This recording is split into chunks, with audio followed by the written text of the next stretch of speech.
This is The Common Health from the CSIS Bipartisan Alliance for Global Health Security, engaging senior leaders on questions of how to address our common health security challenges in this post-COVID moment.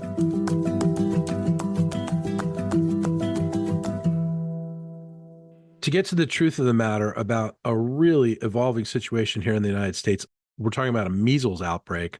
222 measles cases were reported in the United States, with one case in Maryland in the DC area. I have with us Dr. Steve Morrison. Steve is the head of our Global Health Policy Center, Senior Vice President at CSIS, and a great friend of the podcast. Steve, what is going on here? Can you tell us the basics behind measles, why they're so dangerous, what kind of harm it causes, and, why is there a huge outbreak in a place like West Texas? Well, thank you, Andrew, for the chance to come and talk today. It's March 11th. It's a great moment to be talking about what's happening in West Texas, Gaines County, and what's happening in the neighboring Lee County in New Mexico across the border. Let me just give you a few basics about what's happening there, and then a few basics about measles itself. The current outbreak in West Texas and now New Mexico, it's been smoldering for some time, but not detected. It first came into view a little over a month ago and has escalated very quickly. As of last Friday, 238 cases, 30 of them in New Mexico. So it's spread. The population has moved it. Its transmission is spread into 8 or 9 neighboring counties, but most importantly into this one area. The real numbers, and this is an important thing, when you talk to the people who are working on the ground, the experts who are working on the ground with this outbreak, they believe the true numbers are much, much higher. They can't say with certainty, but they use numbers like 500 to 1,000 and rising. Steve, most of us were vaccinated as children. What risk do we run, those of us who are vaccinated, of contracting measles? If you have 2 doses of the vaccine, you're expected to be covered for your lifetime. So this is a disease that the United States nearly eradicated, yet here in 2025, we've observed the worst outbreak in 30 years, highest rates of contraction in 6 years. What happened that led us to where we are today? Let me say a few things about measles to try and answer that question. Measles is exceptionally infectious. It has an R rate of 18, which means that a person gets infected, is likely to infect over the course of that infection 18 other people. This is an exceedingly high level of transmission. People get infected, they're not symptomatic for 3 or 4 days, but they're highly infectious. Their transmissibility continues for another 4 or 5 days. It passes in droplets or in the air, in aerosolized versions that can live on for a couple of hours on surfaces and in the air after the person has exited. The vaccine was first introduced in 1963. Vaccines, you have to have somewhere around 95% coverage in order to have herd immunity and avoid transmission. Your first dose gives you coverage of up to 93%. Your second up to 97%, has a very strong safety record. So as this was put into force in America, by 2000, we had eliminated measles in the United States. Eliminated it. We had eliminated it, but we have had outbreaks, serious outbreaks. We had an outbreak in 2019, very large outbreak in the Orthodox Jewish community in Williamsburg and Brooklyn. Yeah, who are all unvaccinated. And in Westchester. And it took a full year. There were 1,274 cases. Took a full year to bring it under control. And I want to make the point here, this was during the first Trump administration. Secretary of HHS Alex Azar was very vocal. The head of CDC was very vocal in encouraging people to get vaccinated.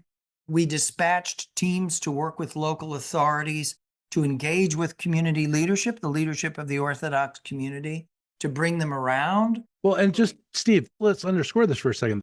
These folks were unvaccinated. Their children were unvaccinated. It was Correct. Part of their view that they shouldn't be vaccinated. So the people who are getting this, and I'm assuming the people who are infected in Texas now too, are people who are not vaccinated for the disease. Correct. What is happening is we have close-knit communities which, for reasons of culture, ethnicity, religion, choose not to get vaccinated or to isolate when these outbreaks take place. In this instance, in Gaines County, Texas, you have a Mennonite population, 15 to 30,000 people. They migrated there from Mexico in the 1980s and 1990s. They had been in Canada before Mexico. They had been in Russia before that. This was a Mennonite population that settled there while they drove modern machinery.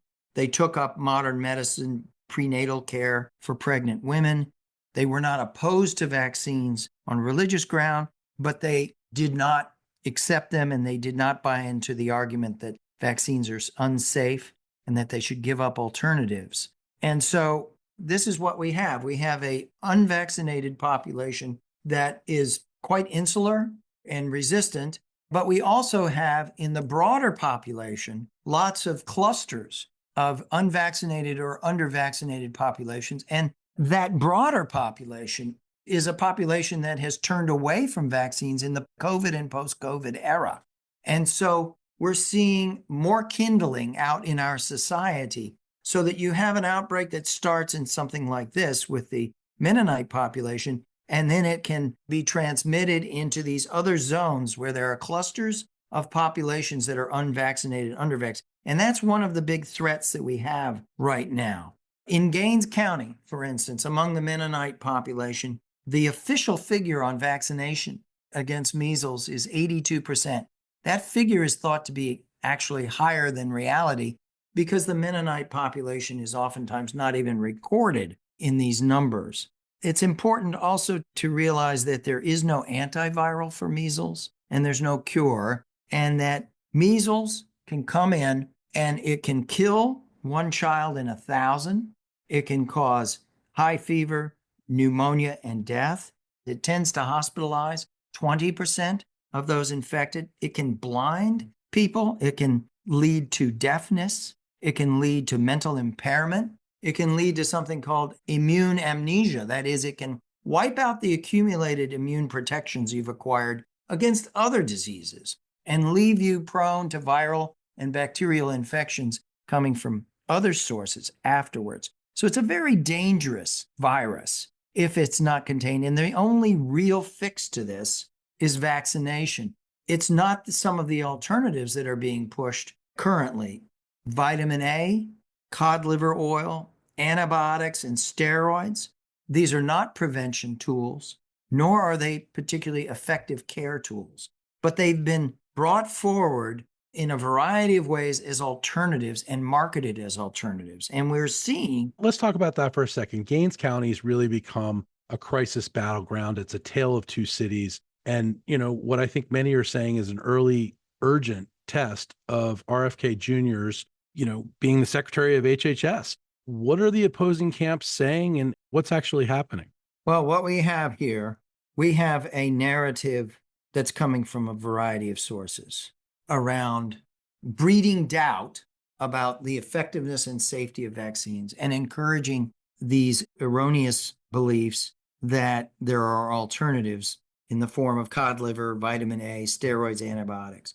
First, I'd say that there are online conspiracy angles and online campaigns. The Children's Health Defense, which was started by RFK Jr., has been very active in this domain, arguing you should stay away from vaccines and go for these alternatives.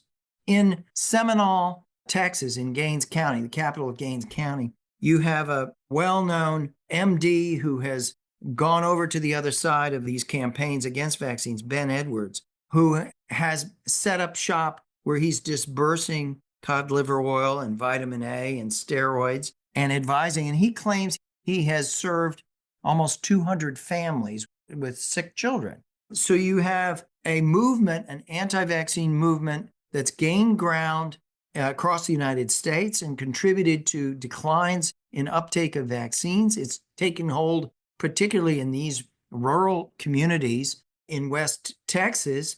And then you have activist MDs in this area like Ben Edwards who have become almost cult figures in these communities. And then you have RFK Jr. himself come in. His initial statement when the announcement was made of the first death of a 6-year-old child, this was the end of last month, first death from measles in Gaines County of 6-year-old, said, this rising outbreak not unusual.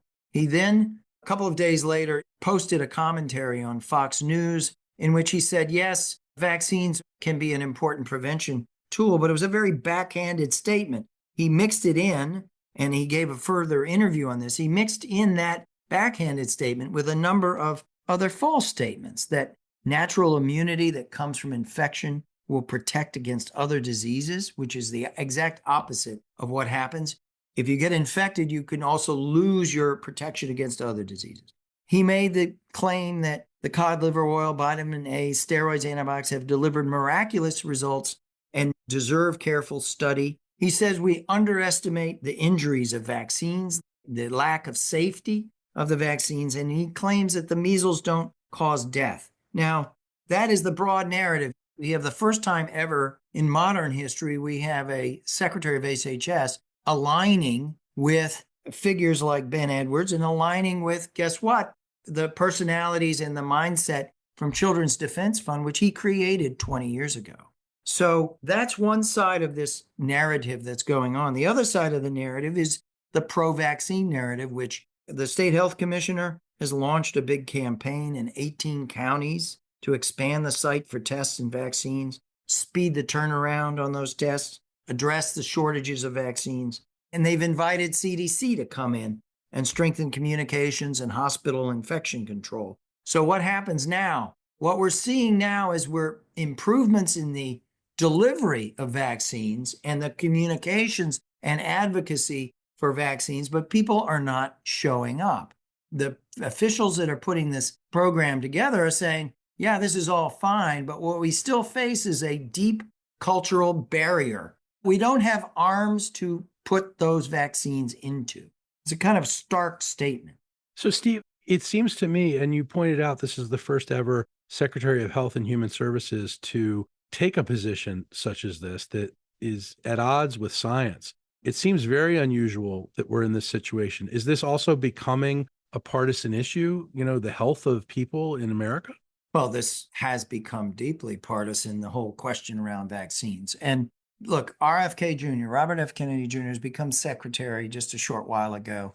This has become a very urgent and stark threat to his tenure, right? Because it comes in and puts front and center this whole question of, does he believe in vaccines or not? Or is he a skeptic and somebody who's going to continue to undermine public confidence in the vaccine enterprise? And look at the other steps that have been taken have raised the concerns along those lines.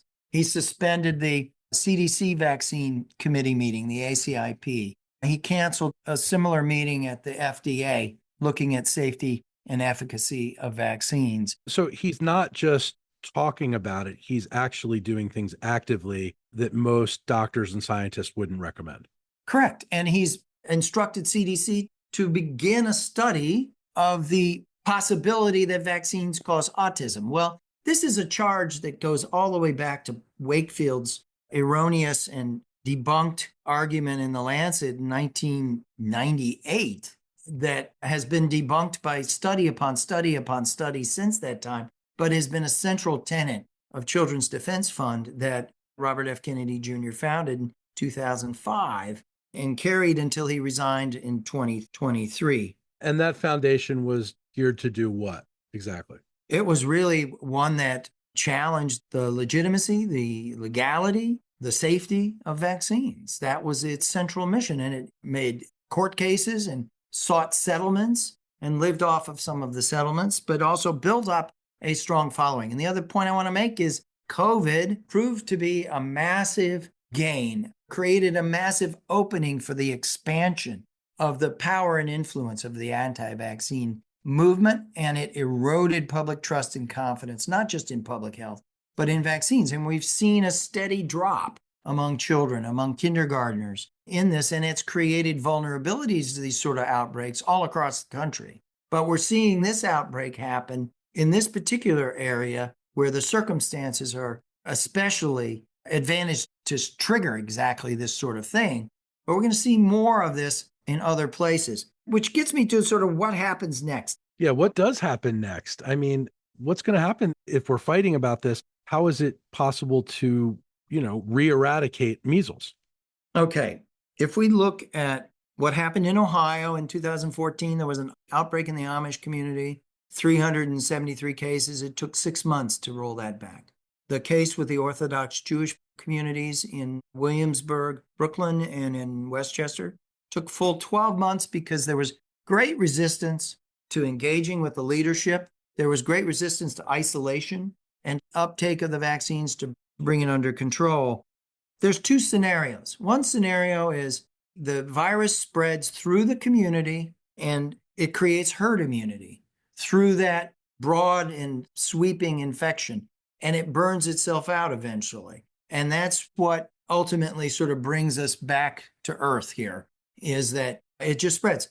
Under that scenario, I think you're likely to see a lot of children that are heavily damaged, that are hospitalized. We could see more death of children. You can see more blindness, more mental impairment, more deafness, more of this immune amnesia.